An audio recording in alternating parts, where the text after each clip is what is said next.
Hello everyone, welcome to a new video. Today I will be sharing why is it that I use N26 as well as the Revolut cards when I travel abroad instead of using the debit credit cards from my traditional Spanish banks.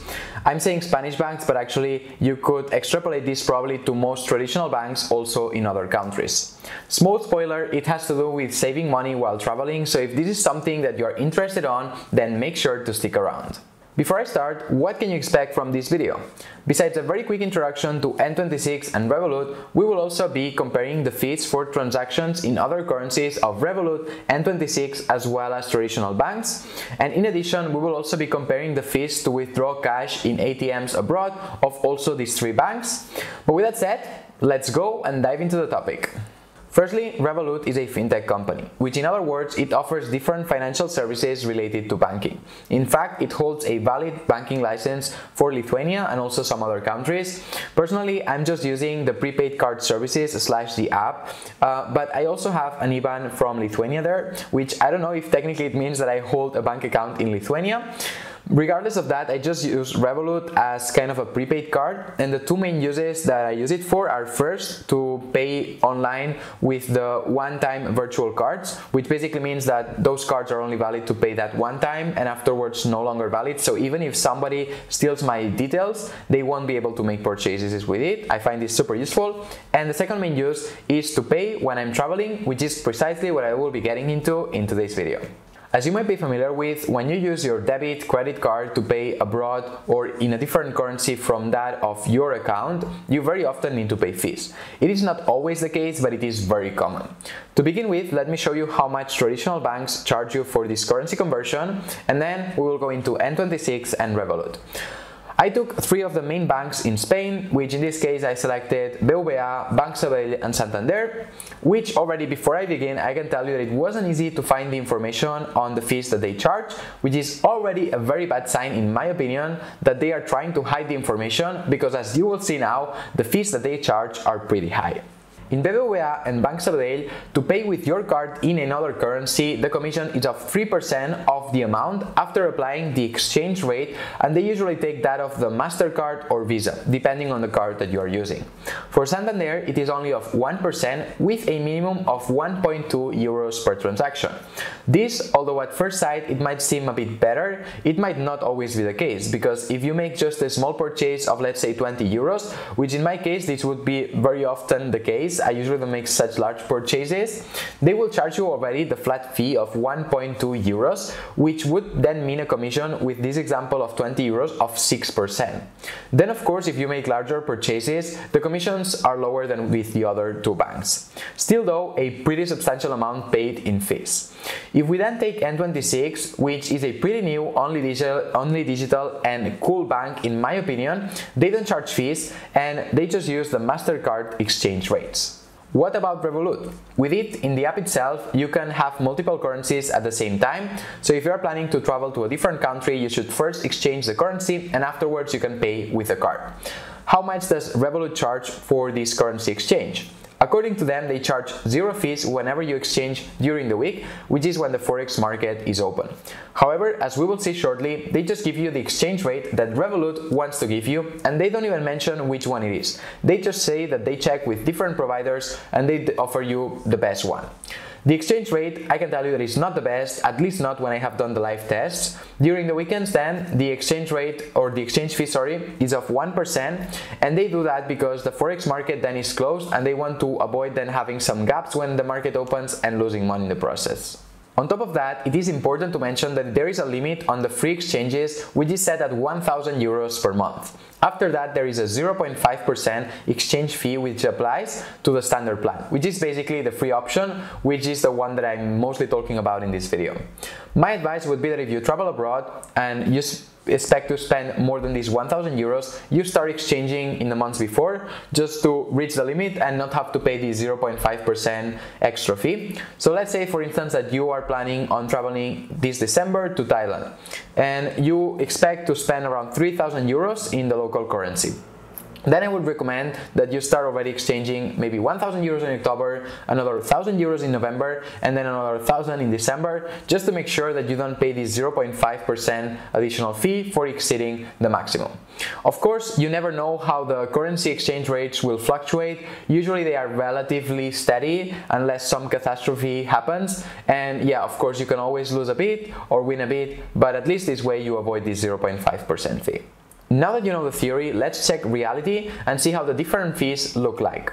I tried to convert on the 18th of September 1,000 euros to US dollars, which was on a Sunday, so during the weekend.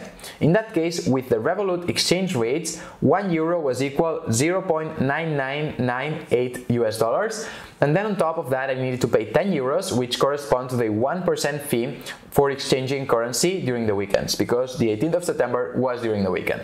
Instead, with MasterCard's exchange rates, which is what many banks use, including for instance N26 as well as the traditional ones I was mentioning earlier, in that same day and time, the equivalence was of 1 euro equals 1.0037 US dollars, which is better than the one we just saw. For a 1,000 euro transactions, the difference between both, excluding this 1% fee of Revolut for exchanging on the weekends, was of 3.88 US dollars. So we see that although the difference is not massive, it is better the exchange rates that MasterCard offers. Then I did a second test during the week to check again the differences. The second test I did it on the 20th of September, which was a Tuesday, and again to convert 1,000 euros into US dollars. In that case, the Revolut exchange rate was of 1 euro equals 0.9957 US dollars.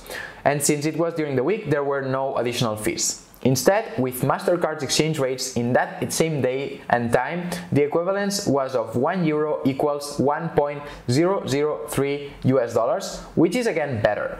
For a 1,000 euro transactions, the difference between exchanging with Revolut or with MasterCard was of 7.31 US dollars. So we see that at least when I did the test during the week, the spread of the exchange rate was even higher than during the weekend. Preliminary conclusions that we can take out of this? Well, basically that the MasterCard exchange rates are much better than those of Revolut, and looking at that, then the best option when paying with your card abroad is N26 because it uses the MasterCard exchange rate and doesn't charge any fees on top of that. Then followed by this we would have Revolut, which although the fees are a bit worse, they don't get to this 1 to 3% that traditional banks are charging, and the final ones, the worst ones, are basically the traditional banks. And seeing all of this, basically as I mentioned, the winner is N26, but now let's check also other points which are important. One of these important points are cash/ATM withdrawals abroad. Let's start again checking how much traditional banks charge in Spain, and afterwards we will go into Revolut and N26.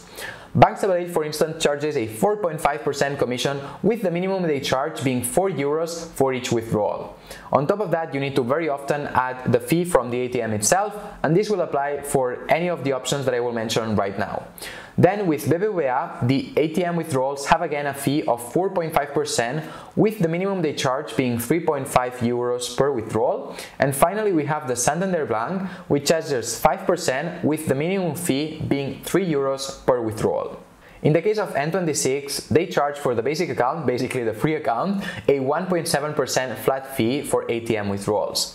With Revolut, using the basic account again, these are free with up to 200 euros per month or 5 ATM withdrawals, whichever one of these two comes first. After that, there is a fee of 2%, with the minimum being 1 euro per withdrawal.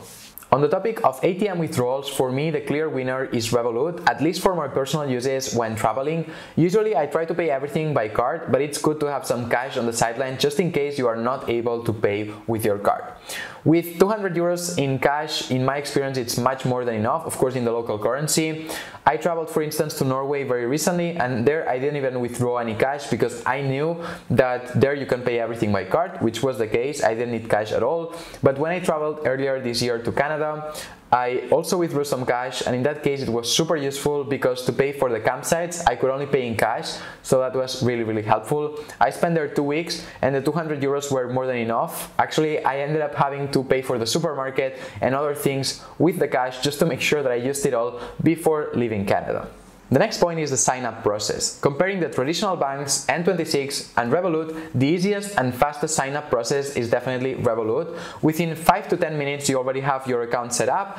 With N26 Bank, when I did it, which was already more than 2 years ago, it was pretty smooth, but I have friends, or I know quite a lot of people who have had issues opening their bank accounts or have had them denied, so it is not that smooth maybe anymore. And then with traditional banks, depending on the account you want to open, very often you need to go physically to an office, which is much more time consuming.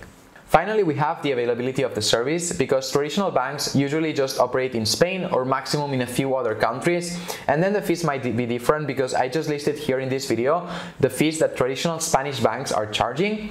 Then for N26, it operates in 22 different countries, mostly in Europe, and then we have Revolut, which is available in 36 different countries. So also on this, Revolut would be the winner, as it is accessible to more people across the globe. Also, probably more of you might have access to Revolut, while not necessarily N26 or some of the traditional banks I mentioned. Now that we have listed the most relevant points, it is time for me to balance everything. For me, since I have an N26 bank account already open, I would say that when paying with a card abroad, it is my preferred option and the best one because of the zero fees and the MasterCard exchange rate, which we found out that it's better than the Revolut one. However, if you are not lucky enough to have N26 available in your country, or you simply don't pass the verification process, Revolut is a pretty good alternative, despite the rates not being as good as the ones offered by MasterCard, as it's still better than traditional banks, and it also has the plus of being able to withdraw money abroad without any fees. Although I lean towards N26, I am a user of both N26 as well as Revolut, and I always carry both cards with me whenever I'm traveling abroad. Also, I take the chance to mention that my referral links to sign up for both N26 as well as Revolut will be linked down below in the description. So if you enjoyed this video, all the research that was going into it, and you're planning on opening an account with any of these two providers, then a great thank you and a great way to support the channel will be that you simply use the referral link down below in the description. It's at no extra cost for you, and of course, I might earn a small commission in the process.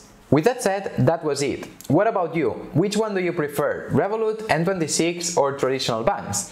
Please let me know in the comments below. If you enjoyed the video, then don't forget to give it a like, subscribe to the channel if you're not yet subscribed, make sure to use the referral codes down below in the description, and as always, see you next time.